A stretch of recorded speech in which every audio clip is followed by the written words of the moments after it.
misalnya menjadi direktur rumah sakit, Iya, iya. dan dia berprestasi menekuni dari A sampai Z, saya ketahui secara detail, kemudian saya dinilai dapat nilai 10. Kemudian dibandingkan dengan saya megang lebih dari satu perusahaan, tapi nilai saya tidak bisa 10. Saya hanya dapat di sana 7,5, di sana 8, di sana 8,5. Tapi saya megang 3 perusahaan dengan nilai yang memang tidak maksimal. Itu dalam filosofi saya memilih 3 perusahaan itu. Mengajar itu, Iya. ya, saya nggak profesional semacam itu.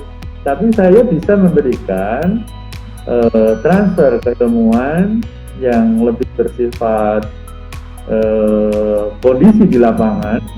Saya memberikan teori, saya mengajar tentang medical advocacy. Saya memberikan medical advocacy pada mahasiswa S2 magister rumah sakit. Saya berikan contoh ini loh, pada saat saya menangani sidang kasus-kasus dokter yang diadukan oleh masyarakat, kasusnya beginian ya, begini, saya akan lebih menguasai kondisi di lapangan. Tuhan menciptakan manusia selalu sepaket dengan kelebihan dan kekurangannya. Semuanya unik dan memiliki potensi untuk saling bermanfaat antar sesama.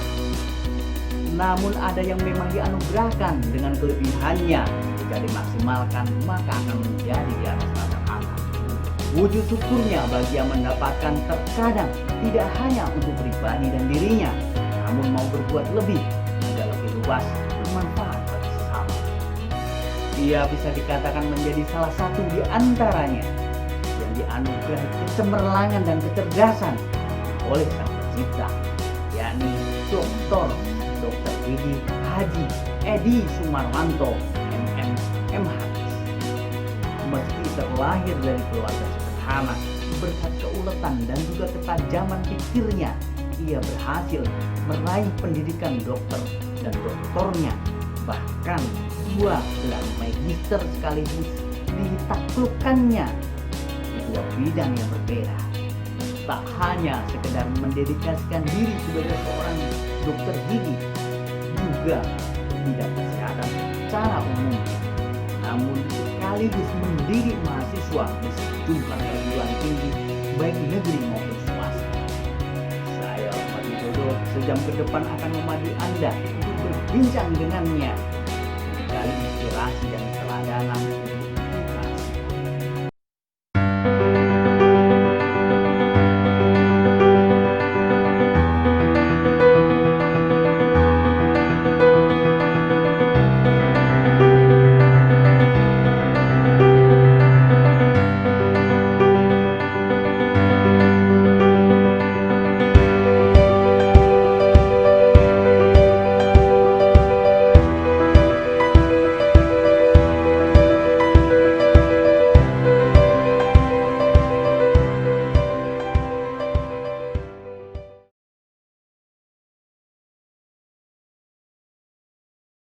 Jadi saya ingin mengulik lebih jauh. Sebenarnya dulu itu seperti apa sih latar belakang pendidikan Bapak gitu di ketika SD, sebenarnya prestasinya seperti apa sih? Soalnya ini kan ya mesti keinginan untuk seperti Bapak, pasti banyak orang yang juga mempunyai keinginan itu, kuliah di kedokteran, terus apalagi sampai kuliah di 2 bidang sekaligus dan bahkan bidang lain. Itu keinginan, mungkin teman-teman semuanya juga pastinya kan punya keinginan, ada bisa jadi terinspirasi setelah nonton ini. Cuman di sini kan ada keterbatasan juga kadang-kadang dari gift yang diberikan Allah gitu, yang diberikan Tuhan terkait dengan kecerdasan dan sebagainya gitu. Kalau Bapak sendiri dulu ketika SD sebenarnya seperti apa sih Bapak prestasinya, mungkin bisa diceritakan? Wah, ini kalau saya jujur cerita ini sebetulnya malu saya. Moga-moga nggak ada teman saya SD, ada teman SMA, SMP saya yang yang nonton. Karena saya itu punya keterbatasan prestasi, punya keterbatasan biaya, dan juga punya keterbatasan akses. Jadi semua saya tidak memiliki. Saya waktu SMP itu nilai saya pernah, aduh mungkin hanya karena kasihan wali kelasnya saya dinaikkan barangkali gitu ya. Artinya saya hanya ingin cerita prestasi pendidikan saya sebetulnya di saat awal SD, SMP itu ya biasa-biasa saja gitu. Tapi memang barangkali ada doa, ada ya ikhtiar, sehingga kendala-kendala prestasi yang sebetulnya juga tidak terlalu menonjol dan juga ada kendala biaya itu ternyata bukan menjadi sebuah hambatan untuk kita bisa meraih sebuah cita-cita.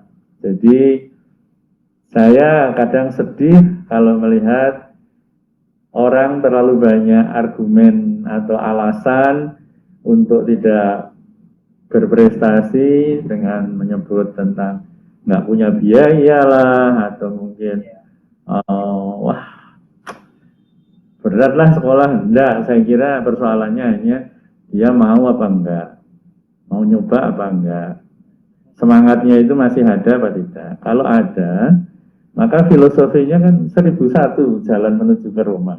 Nah itu persoalannya di mau nggak berjuang, ya tak?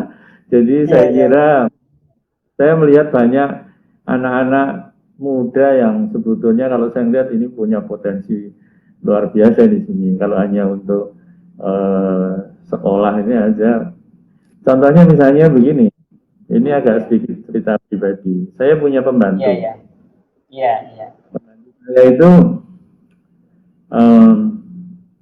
biasa ada yang ngomong anak, tapi ada juga yang bantu daftari pasien kalau saya praktek gitu. Saya melihat ini kalau kita dorong untuk sekolah mestinya bisa ini. Akhirnya yang biasa mendaftar pasien yang anak hanya lulusan madrasah itu akhirnya bisa kuliah di elektro di satu perguruan tinggi meskipun swasta, tapi kemudian S2-nya dari Undip. Kemudian setelah itu sekarang jadi manajer, kerja di lepas pantai dengan gajinya dolar lebih banyak daripada saya. Padahal orang tua yang sama sekali kalau datang ke rumah saya cuma nangis, kemudian titip anaknya, kemudian mendekati saya, memijat saya dengan harapan memijat itu adalah sebagai ucapan terima kasih. Padahal saya kalau dipijat sangat geli gitu. Itu yang terjadi. Terus pembantu perempuan saya yang biasa ngomong anak juga kita dorong, kita sekolahkan, kuliahkan, sekarang jadi guru. Jadi sebetulnya banyak orang berkesempatan untuk bisa berprestasi. Sekarang ini juga ini di rumah saya itu nggak tahu anak itu dari mana, saya juga nggak. Jadi datang kemudian menggantikan posisi mendaftari pasien, terus kemudian kita sekolahkan, sudah lulus. Setelah lulus dia bilang ke saya, Pak, adik saya boleh nggak ikut Bapak untuk dibiayai? Saya bilang ya silahkan gitu. Nah, sekarang ini masih kuliah, yang kakaknya sudah lulus, yang adiknya ini sekarang lagi mau KKN. Dia dari sana katanya Sumatera mana ya, Sambas sana katanya, dari Pontianak naik bis masih 6 jam apa gitu. Ya saya nggak tahu anak itu anak mana gitu, tapi ya sudah kita bersimbiosis gitu ya, mutualisme gitu, saling menguntungkan. Ya saya bilang kamu ikut bantu-bantu bersih-bersihkan rumah, kuliahnya nanti kita biayai. Nanti kalau udah lulus cari lagi yang butuh lagi, kira-kira gitu. Ternyata mereka kan bisa merubah keadaan yang sangat tidak mungkin orang desanya dulu impossible gitu ya. Mereka pergi hanya bawa baju yang dipakai pulang jadi sarjana kan, tapi nyatanya bisa tuh mereka. Nah, kemudian kalau dari mana ini biayanya? Wah, ini dokter Edi enggak, saya hanya mengamalkan ajaran yang diberikan oleh Allah bahwa sebagian apa yang aku miliki itu adalah haknya orang lain. Nah, haknya orang lain itu dan saya berikan dalam wujud ya untuk membantu yang seperti itu gitu. Sehingga alhamdulillah bisa. Jadi oleh karena itu saya memang akhirnya terinspirasi cerita-cerita yang pernah saya jalani sendiri. Saya itu menjadi provokator pendidikan. Ya, semua saya dorong. Misalnya istri saya dorong untuk ambil spesialis, kemudian di mana saya bekerja, karyawan-karyawan saya selalu saya dorong untuk sekolah lagi, nggak punya duit, kita pinjami nanti nyicil, potong gaji setelah lulus. Oke lah. Kalau misalnya berprestasi ya kita subsidi berapa persen gitu. Jadi gimana saya menjadi direktur rumah sakit, saya selalu mendorong staf-staf saya untuk sekolah, harus sekolah. Pokoknya saya dorong sekolah. Dokter yang ambil spesialis, yang perawat D3 yang ambil S1, yang S1 yang ambil profesi, yang ambil S2, saya dorong begitu. Karena menurut saya dengan pendidikan itu, maka Allah akan angkat derajat setingkat lebih dibanding yang tidak berilmu. Saya kira gitu. Ini menarik sekali. Jadi sebenarnya keinginan itu Bapak ya yang paling utama. Kalau saya mengambil kesimpulan bisa dikatakan kayak gitu. Keinginan dan mau ikhtiar. Ya. Ini terkait menjadi dokter sendiri gitu Bapak. Sebenarnya dulu Bapak memang cita-citanya menjadi dokter gigi atau seperti apa sih Bapak waktu SMP waktu masih sekolah dulu? Enggak. Ceritakan. Boleh. Tadi saya katakan bahwa orang tua saya adalah orang tua dengan kehidupan yang sangat sederhana. Sehingga sekolah kedokteran gigi itu adalah sekolah yang menurut saya biayanya mahal. Karena pada saat nanti dia mulai praktek di koas, itu dia harus menyelesaikan target-target pasien, dan pasien itu biasanya kita harus nyari dan bayari gitu. Beda dengan yang barangkali kuliah di kedokteran umum, itu di rumah sakit pendidikan sudah banyak pasien. Tapi kalau di rumah sakit gigi dan mulut, itu pasien itu zaman waktu saya dulu nggak ada rumah sakit gigi dan mulut. Sehingga kita ini harus nyari pasien, anak-anak dijemput di sekolahan, nanti dimingi-mingi, dibelikan es krim untuk bisa diperiksa. Nah, itu kan biaya-biaya yang banyak. Padahal orang tua saya dengan keterbatasan. Nah, itulah sebetulnya kedokteran gigi bukan sebuah pilihan saya yang dari hati nurani. Karena persoalannya hanya sederhana sekali. Waktu itu orang tua saya punya suatu ada tinggalan dari mbah.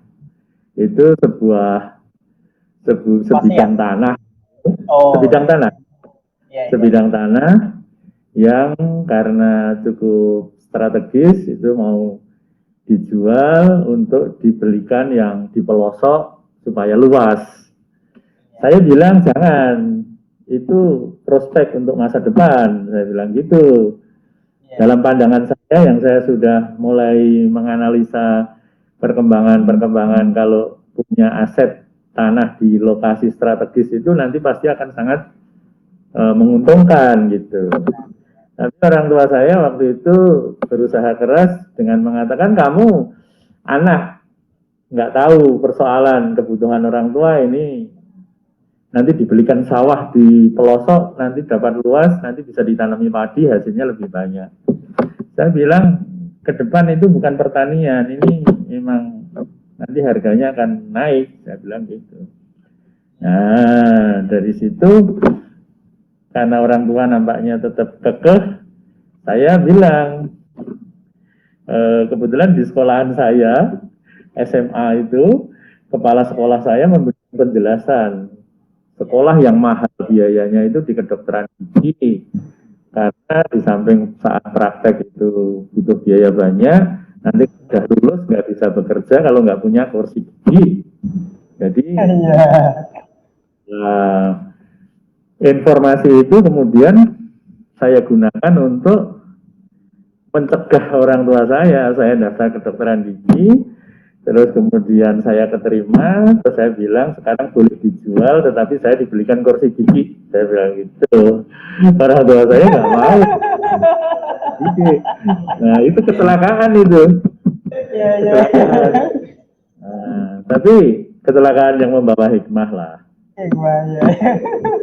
Nah, jadi sekarang ini akhirnya saya kuliah di kedokteran gigi, saya di Gajah Mada, ketemu istri saya juga dokter gigi, anak saya yang pertama juga dokter gigi di Gajah Mada juga, terus cuma anak saya yang nomor 2 jalur yang berbeda, sekarang lagi ngambil S2 di UI untuk finance, terus yang nomor 3 di kedokteran umum.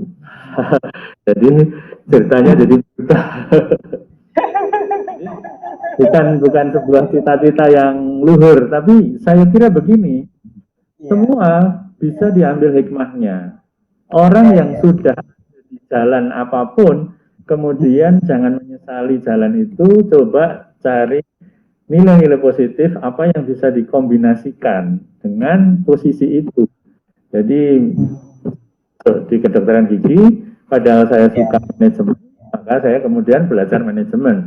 Saya suka ini persoalan-persoalan hukum, sehingga saya sendiri sejak lulus tidak pernah menjadi dokter gigi di poliklinik rumah sakit maupun di klinik yang lain, yang artinya itu bekerja sebagai dokter gigi. Saya lebih menekuni pada bidang manajemen, makanya kemudian saya menekuni bagaimana belajar manajemen, sehingga saya kemudian pada waktu awal lulus dulu saya adalah sebagai kepala litbang sebelum menjadi direktur gitu, kemudian setelah itu jadi direktur dan pindah-pindah.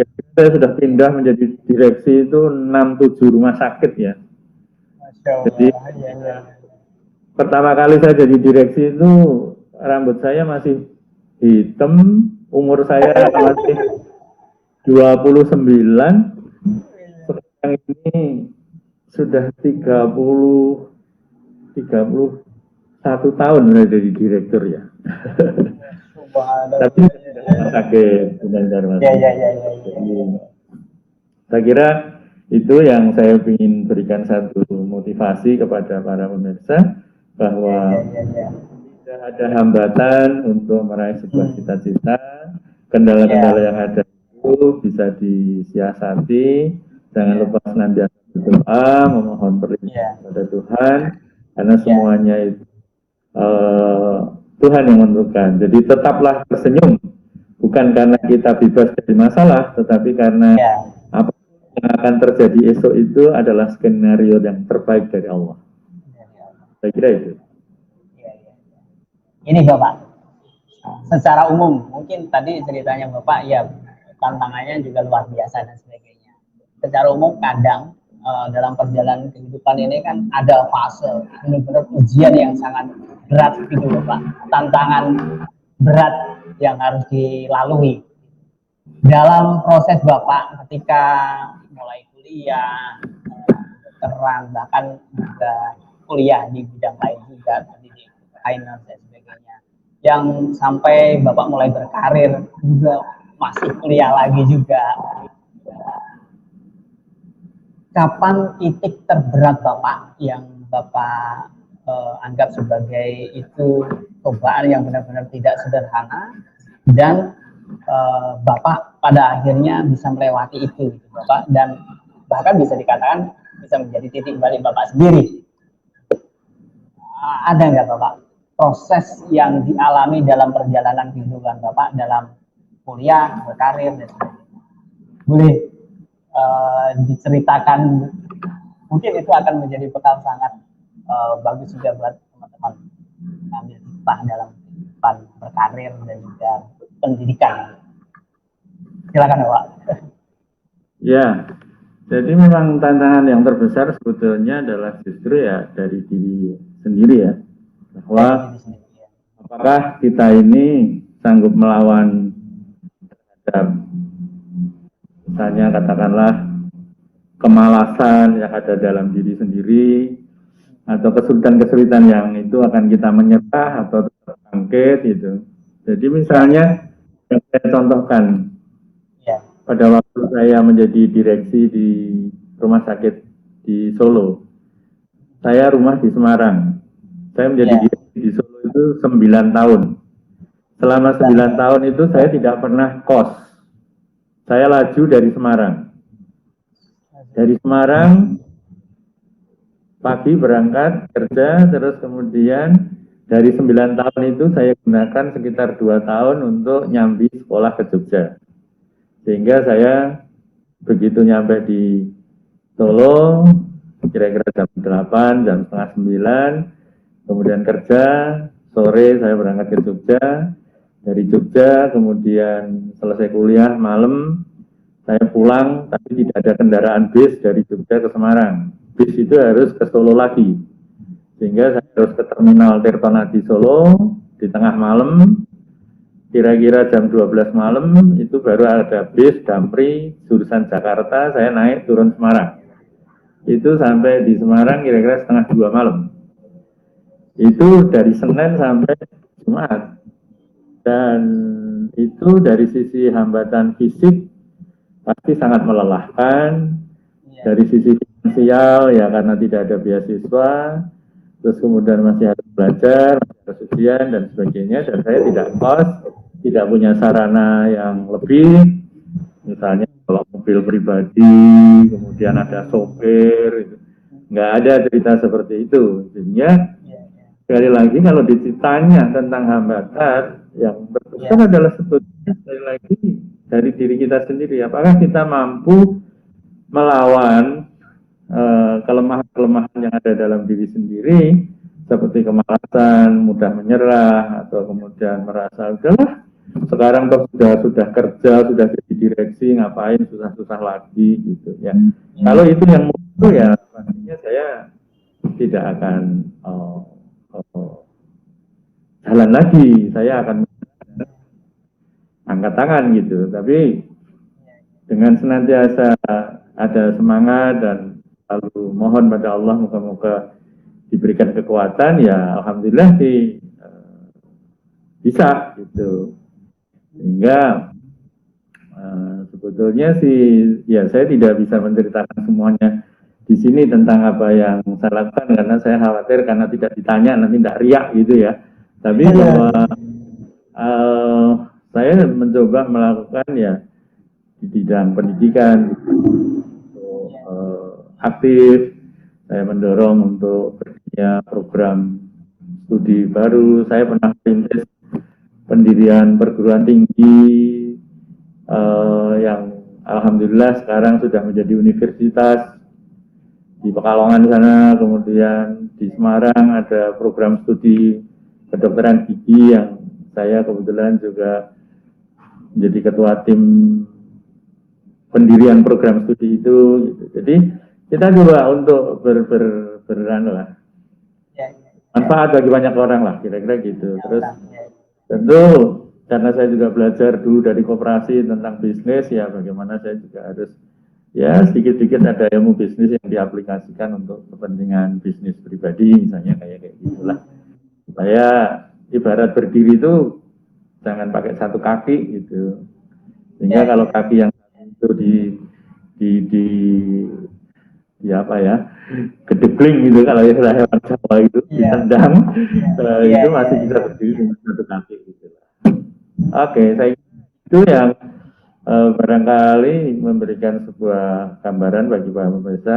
Yang jelas jangan mudah menyerah, teruslah tetap berikhtiar, karena menurut saya takdir tadi dalam pemahaman saya adalah kita tidak tahu takdir kita seperti apa, oleh karena itu mari kita berikhtiar yang terbaik. Takdir kita baik, itu aja. Ya. Nah,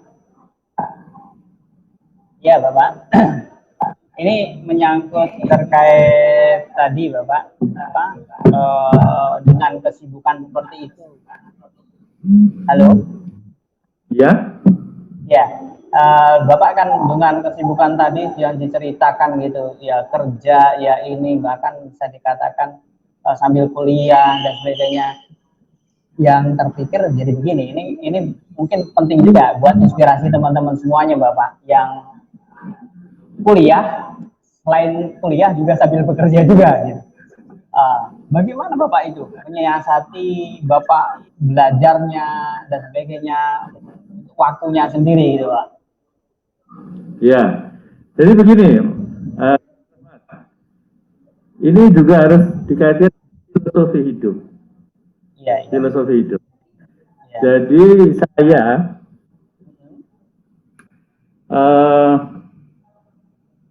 misalnya menjadi direktur rumah sakit. Iya. Dan saya berprestasi menekuni dari A sampai Z, saya ketahui secara detail, kemudian saya dinilai dapat nilai 10. Kemudian dibandingkan dengan saya megang lebih dari satu perusahaan, tapi nilai saya tidak bisa 10. Saya hanya dapat di sana 7,5, di sana 8, di sana 8,5. Tapi saya megang 3 perusahaan dengan nilai yang memang tidak maksimal. Itu dalam filosofi saya memilih yang 3 perusahaan itu. Jadi artinya bahwa saya memang lebih tidak terlalu menekuni dari A sampai Z sehingga menjadi perfect betul, sempurna betul. Ya. Tapi saya bisa menguasai banyak bidang gitu. Nah, itu yang barangkali terkait dengan soal filosofi. Jadi, saya terima tidak menjadi dokter gigi yang terbaik, saya tidak menjadi dokter gigi yang spesialis, saya tidak menjadi dokter gigi yang bisa melakukan perawatan gigi yang sesuai dengan standar yang benar, misalnya bagaimana melakukan operasi yang begini, karena saya bukan spesialis bedah mulut. Saya tidak bisa merapikan gigi yang bagus karena saya bukan spesialis orto. Tapi saya di samping sebagai dokter gigi yang bisa praktek standar biasa, sebagai dokter gigi umum, saya sebagai juga manajemen rumah sakit yang saya juga di situ punya kompetensi yang lebih, sehingga banyak bidang ini menurut saya meskipun nilainya tidak 10, tetapi saya lebih memilih itu. Itu tentang filosofi. Sehingga filosofi itu mempengaruhi jalan hidup saya. Sehingga saya memang menjadi kemudian tidak hanya fokus pada satu hal karena saya tidak mengejar nilai 10. Saya cukup 8, tapi saya menguasai bidang yang lain yang nilainya juga saya usahakan tidak terlalu rendah. Itulah yang barangkali hal yang saya coba untuk lakukan. Saya memang ngajar. Saya ngajar itu juga tidak seperti dosen yang prestasinya dosen beneran dengan jabatan yang kemudian menjadi barangkali lektor kepala atau kemudian apa pangkatnya naik, mendapatkan tunjangan apa itu untuk mengajar itu yang Iya. ya, saya nggak profesional semacam itu, tapi saya bisa memberikan transfer keilmuan yang lebih bersifat kondisi di lapangan. Saya memberikan teori, saya mengajar tentang medical advocacy. Saya memberikan medical advocacy pada mahasiswa S2 magister rumah sakit. Saya berikan contoh ini loh, pada saat saya menangani sidang kasus-kasus dokter yang diadukan oleh masyarakat, kasusnya beginiannya begini, saya akan lebih menguasai kondisi di lapangan. Oleh karena itu memang menurut saya dibutuhkan saling melengkapi. Ada dosen yang berorientasi pada textbook, ada dosen yang kemudian ada yang melengkapi dari pengalaman lapangan.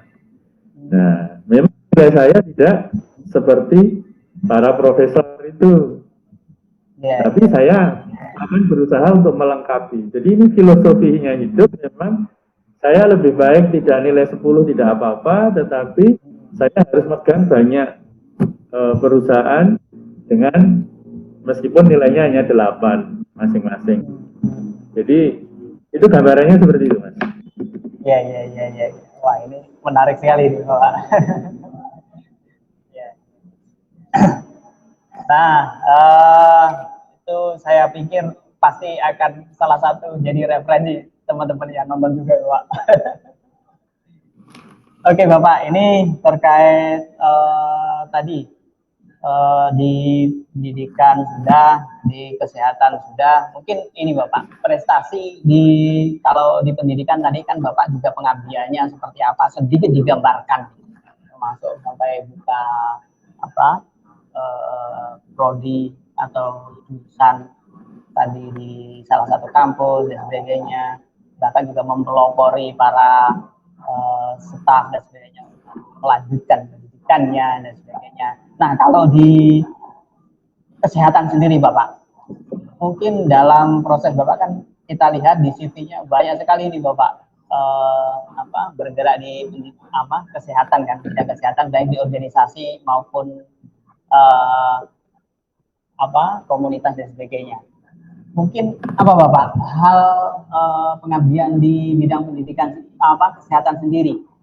Kalau di rumah sakit kan jelas jadi direksi dan sebagainya, kiprahnya seperti apa. Mungkin kalau yang di umum sendiri kayak tadi mungkin di PDGI dan sebagainya, hal-hal yang Bapak cetuskan gitu kan dan menjadi kebanggaan Bapak dalam proses pengabdiannya di bidang kesehatan, boleh diceritakan juga Pak, mungkin untuk jadi inspirasi teman-teman. Ya, baik.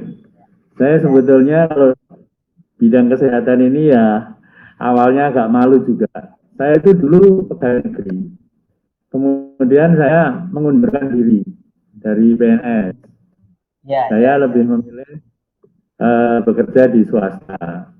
Kemudian karena saya ini memang dilatar belakang berorganisasi di saat kemahasiswaan dulu, maka saya juga masih tetap aktif di dalam kegiatan organisasi profesi. Ya alhamdulillah, meskipun tidak menjadi orang nomor 1, saya pernah menjadi orang nomor 2 untuk Persatuan Dokter Gigi di Indonesia ini. Saya menjadi sekjen PB PDGI gitu.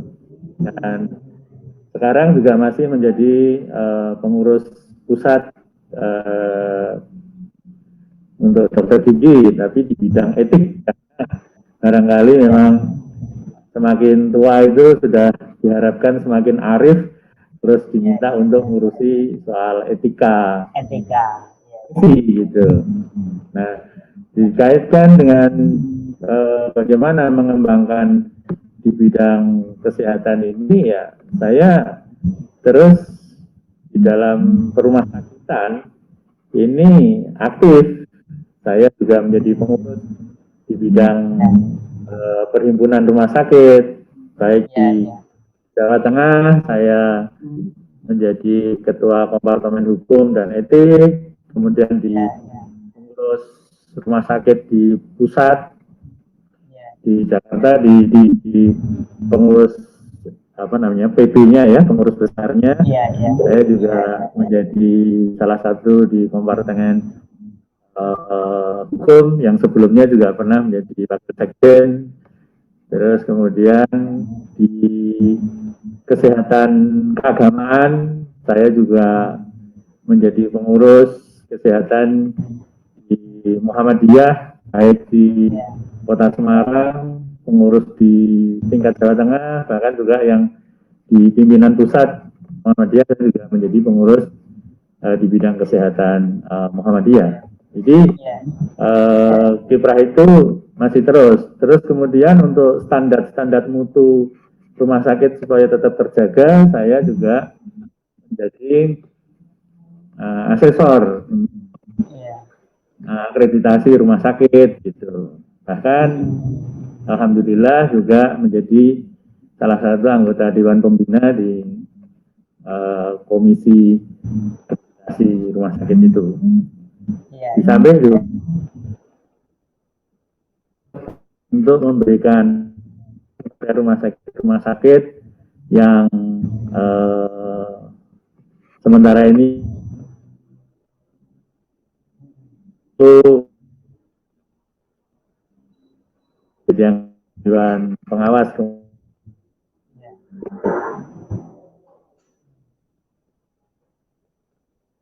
kemudian di dalam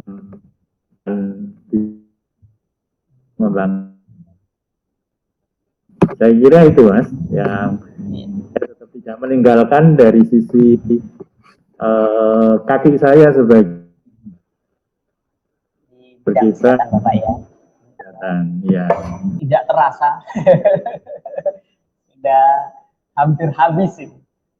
Mungkin sebagai closing statement Bapak untuk inspirasi teman-teman semuanya, sebagai mungkin bisa memberikan sebuah kata kunci agar siapa saja menjadi semangat untuk berjuang dalam menaklukkan dan saya kira saya hanya ingin mengatakan bagaimana tetap semangat, jangan mudah menyerah, berhenti menyalahkan orang lain, kemudian lakukan sesuatu dengan senang, happy gitu.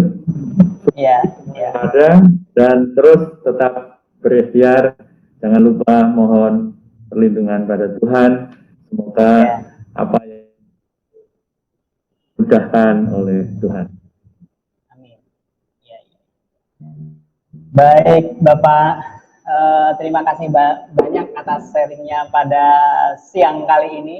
Pastinya ini sangat banyak sekali pembelajaran yang bisa kita petik untuk para pemirsa Reputasi Channel. Baik Bapak, terima kasih banyak sekali lagi atas waktunya, kesediaannya untuk berbagi inspirasi pada kesempatan kali ini. Mungkin kita sampai di sini dulu. Lain kesempatan semoga saja bisa mengundang Bapak lagi untuk berbagi inspirasi. Pastinya masih banyak yang bisa dibagi lagi. Sekian dari kami, teman-teman semuanya. Kita akhiri. Salam sehat, salam sukses, salam produktif untuk kita semuanya. Terima kasih Bapak. Assalamualaikum warahmatullahi wabarakatuh.